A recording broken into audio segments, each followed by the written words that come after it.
Senator, yung mga nadidiscuss natin, okay. At present time, meron ka bang idea gaano kalaki yung nag-benefit in terms of numbers or yung in peso, ganyan, or number of farmers? Ang alam ko, doon sa COVID mismo, about 400 LGUs bought directly. Walang public bidding sa ating farmers. But we have about almost 2,000 LGUs. So, but still, bumili sila direkta at about 3 billion. So that's one. But the latest, kasi wala na ako sa gobyerno, hindi ko na ma-monitor. But of course, but for example, ang kwento dyan, yun na nga, Camarines Sur Multipurpose Cooperative, 2019, ang benta nila 7 million. Okay. Pagdating nung 2020, dahil 13 LGU bumili sa kanila ng bigas, there are about 2,500 farmer members of the Camsur Multipurpose Cooperative. 13 LGUs bought rice from them. So, on that year, 62 million na ang benta nila ng agri-products. So, it was a 9-fold increase. In fact, yung actual na bitiw na salita nung kooperatiba is yumaman ng kooperatiba dito. Number 1. Gusto mo bang matuto ng agribusiness, crops, livestock and poultry, aquaculture, at ma-inspire sa mga success stories? Agribusiness, how it works! As a YouTube channel, Agribusiness features entrepreneurs, farmers, organizations, OFWs, investors. However, beyond our usual content and official endorsements, Agribusiness does not engage in other business dealings with them. While our viewers and featured individuals and entities may choose to pursue business deals with each other on their own, we encourage them to be cautious in doing so. At ang kwento dun sa yung mga isang farmer member ng kooperatiba at mag-asawa sila, 10 taon nang nakapila para makakuha ng pondo para makapagpatayo ng sari-sari store. Finally, nagawa na.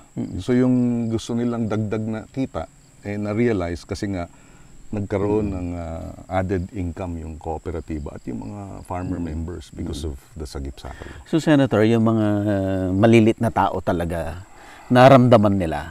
Yes. Naramdaman nila. Yes. Yun po kasi importante. Definitely. Kasi in the end, sabi nga, di ba, marami nagsasabi, and I don't begrudge them for saying so, no? But sabi, kailangan gawin nating sexy ang farming. I mean, di ba, that's a common, di ba, gawin nating sexy. Okay. Di ba? So, siyempre, magandang, yun, tama naman, para magka-interest yung ating, ang ating mga kabataan. Kasi pag hindi daw sexy, ayaw. But the long and short of it is, pataasin mo yung kita. Exactly. And that's how you make it sexy. Bakit sila papasok sa pagsasaka kung, di ba, baon sa utang? Diba? Ang number one reason nga kaya ayaw nila kasi nakikita nila yung pera sila puro hirap. Exactly. At baon sa utang. At yun na nga. At may alternative, call center. Diba? So how do you make farming sexy? And I'd like to think, pag sinabi mo dun sa kabataan, ngayon, 100 milyon na ang benta ng kooperatiba. Diba? Kada isang taon. Mga 15 to 20 million. O sabi mo, 7 to 10 million a month. Diba? Diba? Malaki na, diba? Pwede na akong pumasok dyan. Diba? At, diba? So in the end, basta direktang magkaroon ng dagdag na income yung ating farmers at fisher folk, yun yung magiging game changer. Senator, balikan ko lang yung mga LGUs na naka-experience na nag-purchase sila directly to the farmers and fisher folks during the pandemic. Around 500, sabi nyo? 400 LGUs. Kumusta sila? Until now ba? Ginagawa nila yon? Or... Well, unfortunately, wala akong data ngayon. Okay.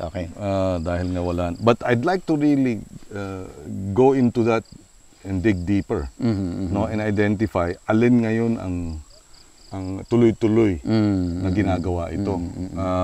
But I still, as I go around, people come up to me and say, ginagawa na namin yan.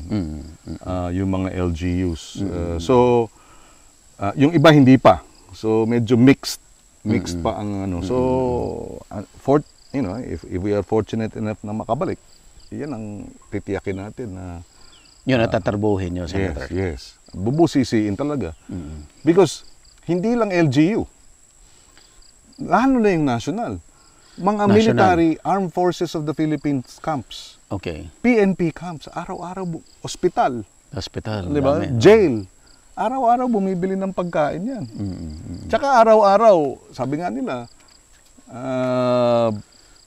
sa trader binibili. Oo. So, I think lahat ng mga government agencies parang may pabigas sila monthly. yes. Pero it's in the form of cash. Okay. It's more convenient and there's less leakage, sabi nila. But I think there's no legal impediment to making a portion of that in kind. Diba? Lalo na sa mga rice sufficient regions. Diba? Halimbawa, diba, may monthly rice allowance Okay. Ang alam ko sa Yvette, nung panahon ba ninyo sa Senate, isang sakong bigas, nga, pero monthly. Per month yan po, Monthly no? ba o annually? Annually ata. Pero hindi, pero mga 25,000 ata. Di ba? Malaki Kaya nga, di ba? For a year. 25,000. So about For 1 year. 2,000 a month. Ba't di mo Bigas. isang buwan, dun sa 12 buwan, bigas mismo. Di ba? Kasi siyempre, mabigat. Yung ano mo, computation mo, Senator, maliit lang talaga, no? Oo. Dun muna. Okay. Pero, maliit yun in the whole scheme of things. But in Pero terms laki-laki of ng margin of income, doble. Diba? 100, maliit lang. 10% lang ng budget ng gobyerno, pero 100% increase sa kita ng farmer. Yeah. Diba? Can you imagine, you and me, suddenly, 100% ng ngayon ang dagdag na kinikita natin? Ibang klase yun Diba? So, yun. Senator, yung na-mention mo kanina, di ba, may 7 ba na parameters? Yung, yes. And isa lang dyan yung access to the market. To the market, no? Yes. Yun yung sinob ninyo. And dahil, halimbawa, organizing. Tuloy-tuloy na dumadami yung gagamit ng sakalo. Sagip-sakalo. At lalaki yung demand. Therefore, dapat yung farmers dapat nakasabay din. Yes. Doon sa paglaki, and infrastructure, lahat. That's why, pag nakita ng farmers na meron palang saysay ang pagiging membro ng kooperatiba, di sasama siya. Di ba? So, part of the organizing, kasi walang economies of scale. Yung average farm size natin dito sa Pilipinas, wala nang 1 hectare yung land area. But that's not the problem per se. Kasi sa Thailand, sa Taiwan. Yeah, I was in a 45 hectare. Okay. 45 hectare organic farm. Gusto niyo bang pumunta? Sige, sir. Kasi hindi na to good sun. Good sun pa rin. Pero, sa 45 hectare farm, organic vegetable and fruit farm. 24 farmer members. 24. So doon pa lang, less than 2 hectares ang farm size. Okay. Average. But, even if they don't have the big farm size per farmer, they're clustered. They're organized. Yeah. Government talks to their organization. Yeah. Government provides the shared facilities, such as irrigation, diba? Pest management, etc. So, kasi ang hirap mong kausapin isa-isa. Yes. So in other words, sa atin, ang average farm size is about 9,000 square meters. Yun, ngayon. So you have to organize them. They have to be, may economies of scale dapat. Otherwise, wala. Pipitik-pitikin lang nung mga trader, iisa-isahin. Diba? They will single out one by one, and then bring them. Pero wala silang strength, di ba? Hindi sila empowered. So, pag nalaman ng mga farmers na may pakinabang sumama sa kooperatiba dahil nga nakakabenta ng mas magandang presyo, etc., o di mag-organize na sila. That's one. Doon sa infrastructure, Okay. well, Medyo madugo yan. yes, but if you look at the, di ba, best practices in the region, Vietnam is spending more than 3 times we are Yeah. for For the rice. for farming, for agriculture. farming. For agriculture. Okay. 3 times more. Lahat ng crops, sir. Population nila is 90 million. Okay. Tayo, 120 million. In other words, we have 30 million more mouths to feed, di ba? Okay. Bakit times 3 yung budget nila kumpara sa atin? Dapat mas malaki yung sa atin kung iisip, Okay. kung tutuusin. Thailand is spending double. Ang population nila 70 Mas million. maliit. Di ba? So, you can see, medyo hindi angkop yung priority ng agriculture sa bansa in terms of budgetary support. Okay. That one has to be addressed. And that's where correct spending then comes in for infrastructure, equipment, etc. So that's another area. Post-harvest, Post-harvest. kailangan din ayusin yung governance. Good governance pa rin. NFA has about 240 warehouses sa buong Pilipinas. Nationwide. Kalahati ata hindi ginagamit. So, tapos nandito yung rice farmer, tinutuyo sa kalsada at walang storage, kailangan ibenta kaagad. So, bakit hindi pumasok ang NFA para i-provide yung infrastructure support of warehousing? I can give you another horror story, di ba? Kasi Ikat lang kita, Senator. Actually, karamihan, nakikita ko ng mga rice farmers, pag nag-harvest sila today, nagmamadali yan na dapat ma-dispose within the day. yes, Kasi kung hindi yan na-dispose at umulan, at bagsak ng presyo niyan. nakasalansan lang yan sa kalsada, Bagsak. yung nasa ilalim, basa lahat yan, wala na yan. Wala na yun, Bagsak tapon na yun. oo. Wastage. Oo. And the amount of wastage we experience is about pretty much the amount that we're importing. Wow. na ganun kalaki, di ba? Right now, I think our efficiency bagsak eh. Mga 85% rice sufficient. So 15% we import. Oo. It used to be 90, 92. So bumagsak siya, 85, 80. Pero dati, yun na nga, we would import about 1.2 million metric tons of rice during my time. But our wastage is about 1 million metric tons of rice. Wastage yun. In other words, if we addressed, yun na nga, yung cold storage, warehousing, post-harvest, drying. For example, here, infrastructure. Nung nag-full time na ako sa farming, wala na ako sa gobyerno, doon ko nilagay yung aking one strip na road from sa baba paakyat. Isang ano lang yun. Ang kasya lang dun isang multicab. Tsaka hindi kayang magsalubong. Anyway, bago nun, akyat baba. Kahit itong production area ko eh. Akyat baba yung aming mga farm pagkatapos ng harvest. Yeah. We would harvest 3 times a week. Akyat baba 3 times a week, 4. Kinumpute namin. Sa isang araw, yung akyat baba ng bawat isa is about an hour and a half. So kung 4 sila, 4, 5, mga 6 hours a day. Labor. Up and down. 6 hours isang araw. So times 3 mo yun, 18 hours a week. Wala silang ginawa kung hindi umakyat baba. 18 times 4 weeks. Diba? That's about 72 hours. Divided by 9, 8 days silang nagkakarga. Di ba? Yung 8 days na yon, kung may infrastructure ka, dapat mapupunta sa production. Yes. Nung nilagay ko yung, yung kalye, sasakay na lang doon sa multicab, 5 minutes, nandun na sa taas. Tapos na. So yung 6 hours per harvest, naging 15 Napunta minutes. Sa, So yung 5 hours and a half, pwede mo na ngayon gamitin sa productivity. Yeah.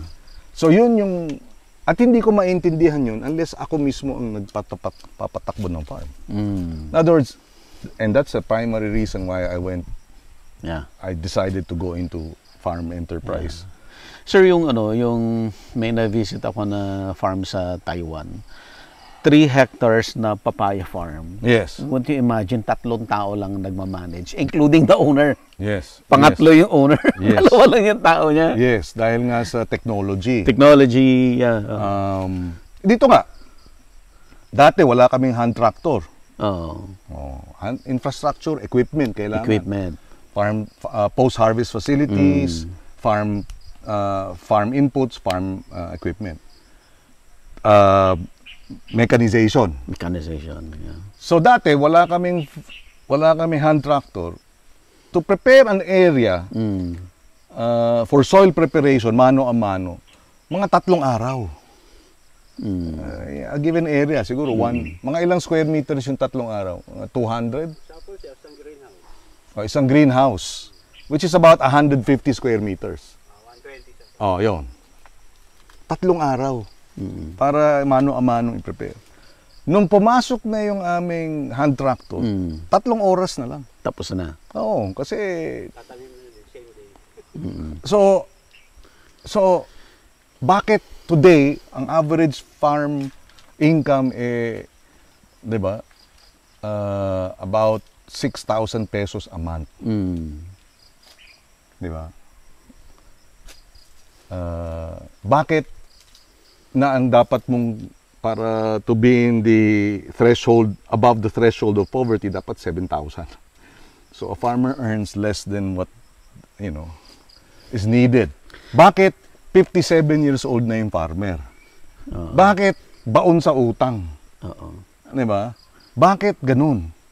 Kasi nga, hindi mo binibigyan ng technology, mechanization, farm to market roads, infrastructure, to make farming productive, productive, hindi efficient. Yung isang kahig, isang tuka, efficient, di ba?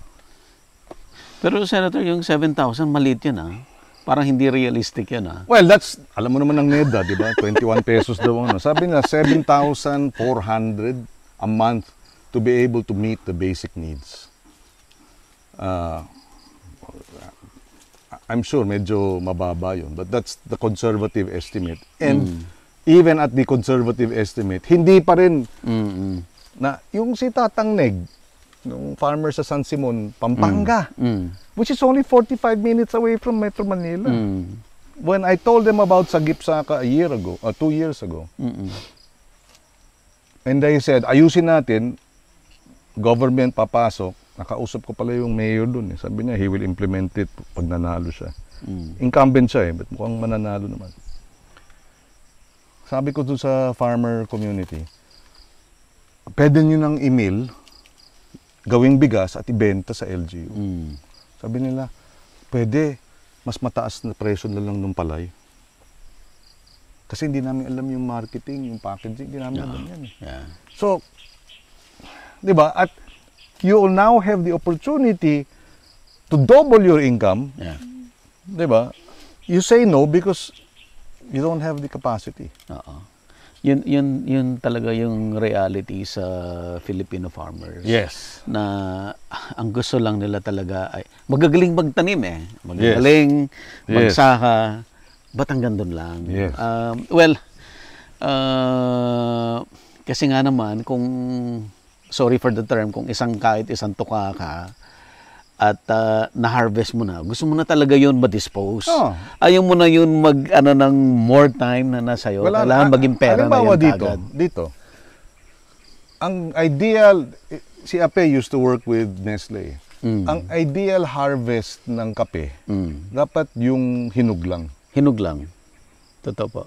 Kasi yung quality at yung lasa at yung aroma, iba pagka yung hilaw tsaka yung hinog. So, napaka-cumbersome. Tapos, Isa-isa? isa-isahin mo. Tapos, kesa sa, kasi ang sistema dito, lahat na. I-strip na lang ganun. Oo. Hinog, hindi. Oo. Bakit? Kasi pagka isa-isahin mo, magkano makukuha ko dyan? Oo. Di ba?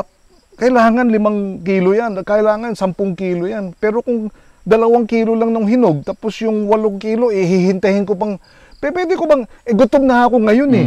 Kailangan ko na ibenta ngayon lahat yan. Ganon. So, yung value adding, wala.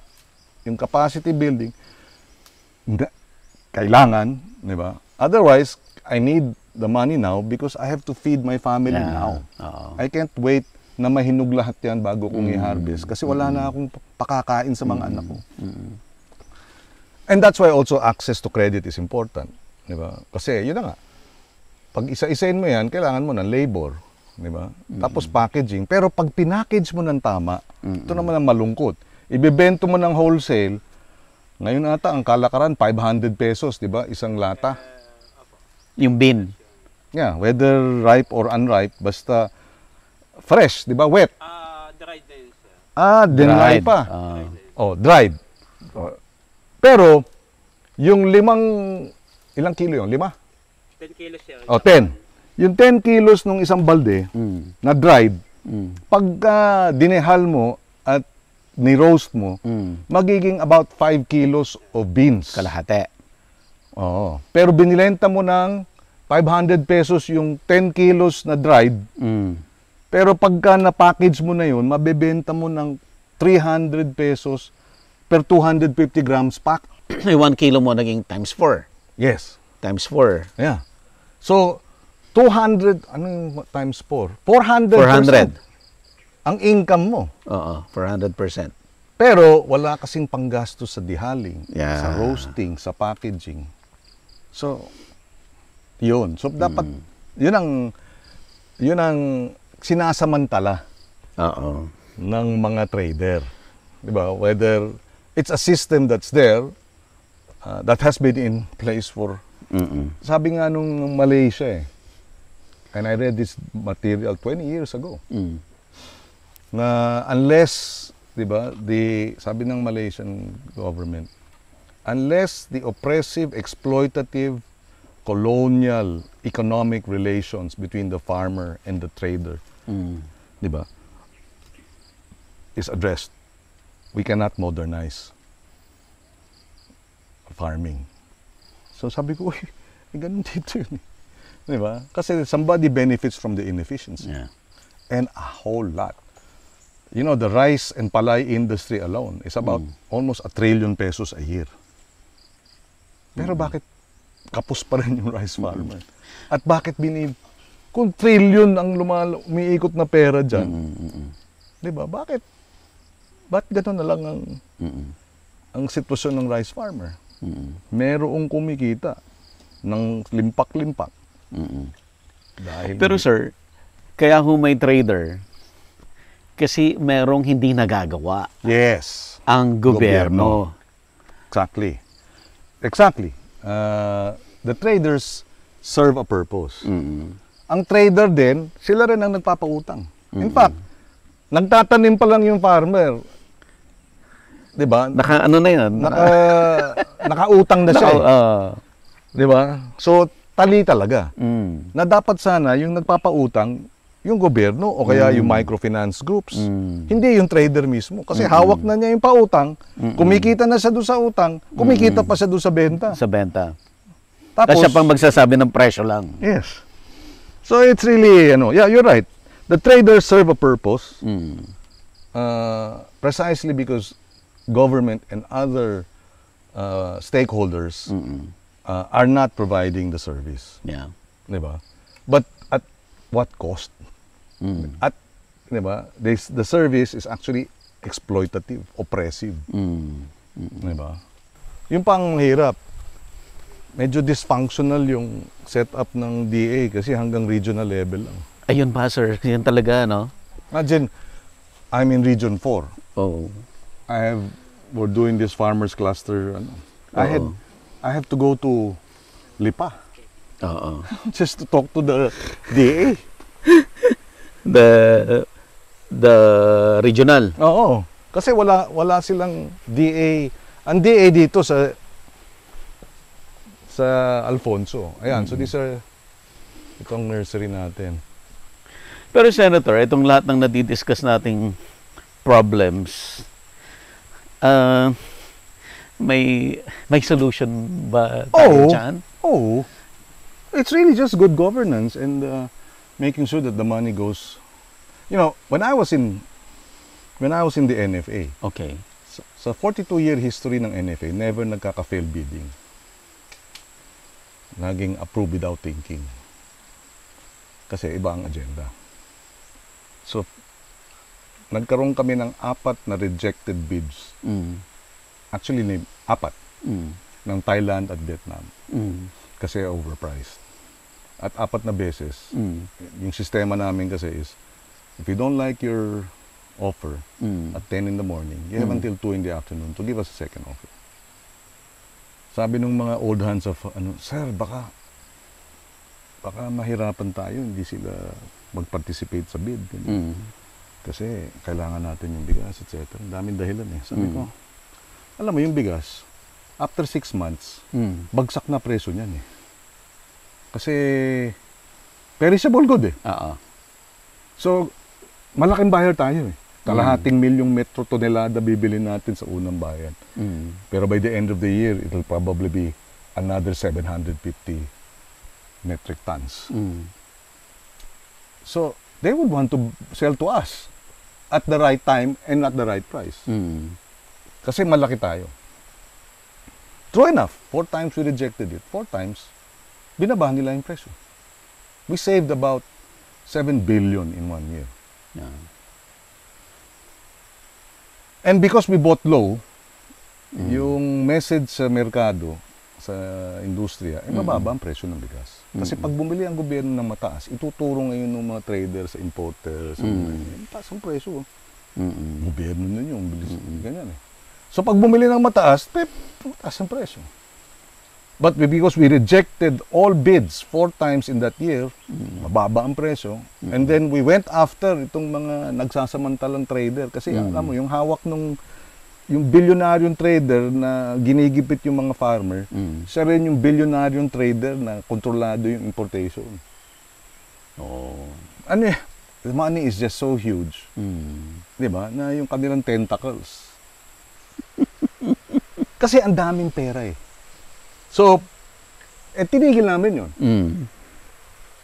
Hinabol namin yung mga nagsasamantala. We were able to confiscate about $500 million pesos worth of rice in a 2-month operation with the NBI and the CIDG in 6 regions.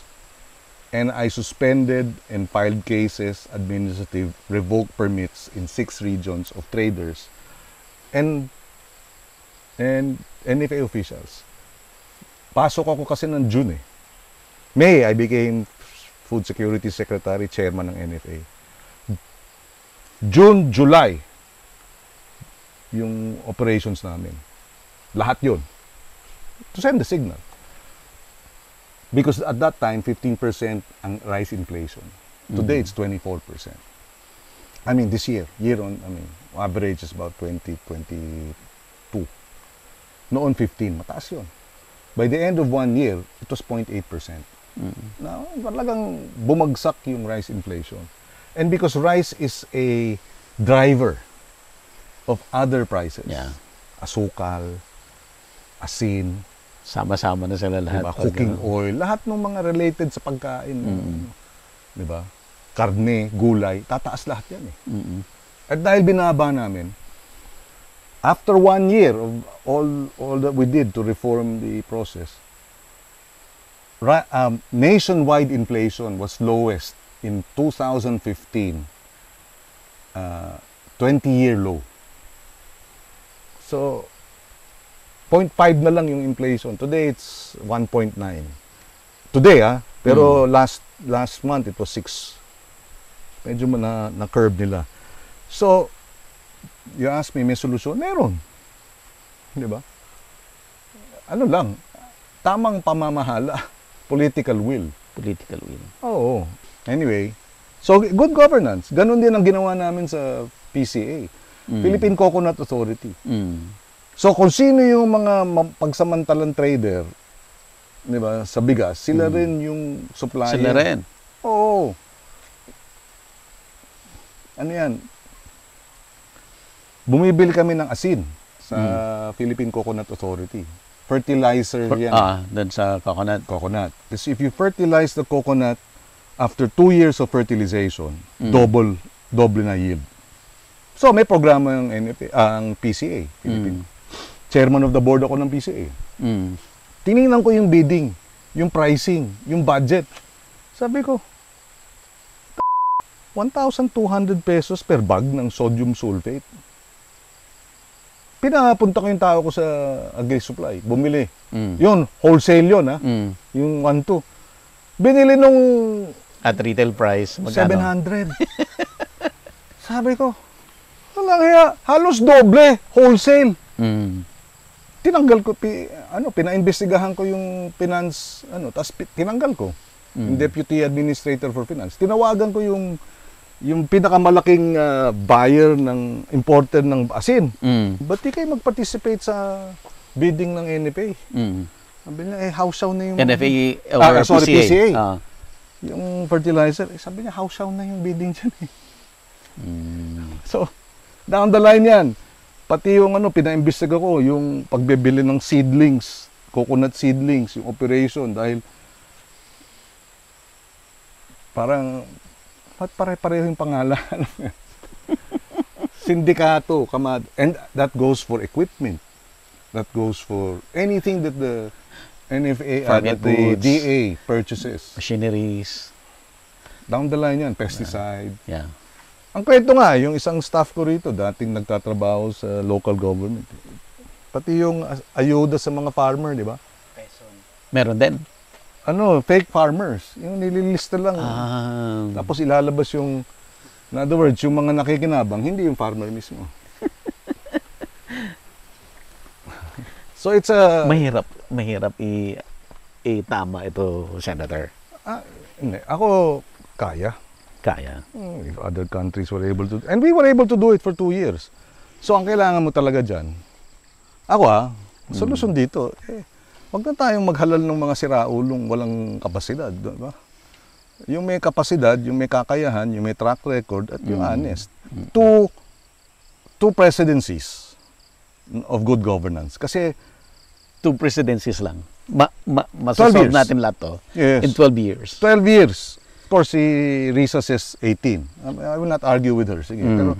Pero sa 12 years pa lang, yung reforms will be irreversible.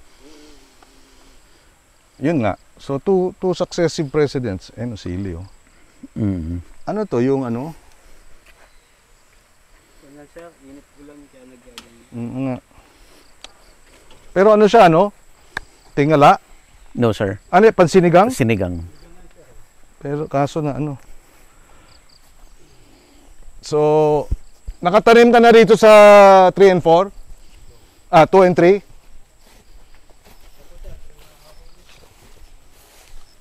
galing yung Romania. Hindi. Ano yung bago mong transplant? Doon lang sa 4. Yes sir, then yung greenhouse tree, fully planted yan yan. Ito. Ilan, Senator, ang staff mo dito sa farm? Farm head namin. 8? 5. Siyam kami sir. 9. 9. Sama namin. Siyam. Yun. So, these are the 2 other greenhouses. Ayan, meron kang bok choy. Bok choy. Lettuce. Yung kanina, na-harvest na. So, nire-rotate namin. Tsaka, kailangan ding mapahinga yung soil. Kasi every time the soil is you harvest, the soil is depleted of its nutrients. Yeah. So you have to let it rest. So ito, kailan pa to? Kaya nagre-rest to. Yeah. Yung iba dyan kasi, ipupul, tapos isasama doon sa isasama sa soil, di ba? Pangpadagdag na rin ng nutrients. Senator, Season kasi sir. dagdag ko pa dun sa Sagip Sakalo. Primarily yung lumalabas yung mga government agencies na magpo-purchase. Yes. Ano naman ang role ng private sector? Good question. That's another thing I want to amend sa law. Okay. This time, private sector contributes about 85% o 80% sa GDP. Okay. Private sector. 20% lang ang gobyerno. So, kailangan natin ng kapital sa agri. Ang gusto natin gawin, originally yung Sagip Sakalo, merong component yan ng private sector incentives. For every peso you donate to a farm enterprise or entity accredited, you can deduct 1 peso 50 from your corporate income tax. In other words, lahat ng mga nasa food business, for example, Yeah. o sige, do-donate namin yung isang greenhouse para dun sa onion growers. Okay. Diba? Jollibee. O, magkano yan? 1 million. Diba? Kasi gusto namin ma-insure yung supply namin. So, supportahan namin. O, next year, pwede mong i-deduct yung 1.5 million sa Sa corporate. tax. Maganda sir. So, this is what Thailand. Of course, kailangan yan may tamang criteria para hindi abusuhin. Diba? Dahil pagka kumikita na yung farm, enterprise, wala nang tax break. Diba? Pagka maganda na. Or bawasan na. Reduce it. Okay. Otherwise, donate ng donate. Diba? Bawas. So, it's really just taking out the tax collection and putting it directly sa farm. Diba? Without having to be absorbed by a bureaucracy that will today daw 1.3 trillion ata ang napupunta sa corruption. Noong panahon ko 2021, ang sabi ng COA 700 billion a year. Ngayon mga over a trillion. So yun, di ba? Ba't mo pa ipapasok sa gobyerno yung tax? Bigay mo na Diretso na. No. Whether there's corruption or not, at least it's support for. So that was already in the bill. Okay. Agribusiness merch is now available on Shopee and Lazada. Agribusiness, how it works. Instruct, inspire, succeed.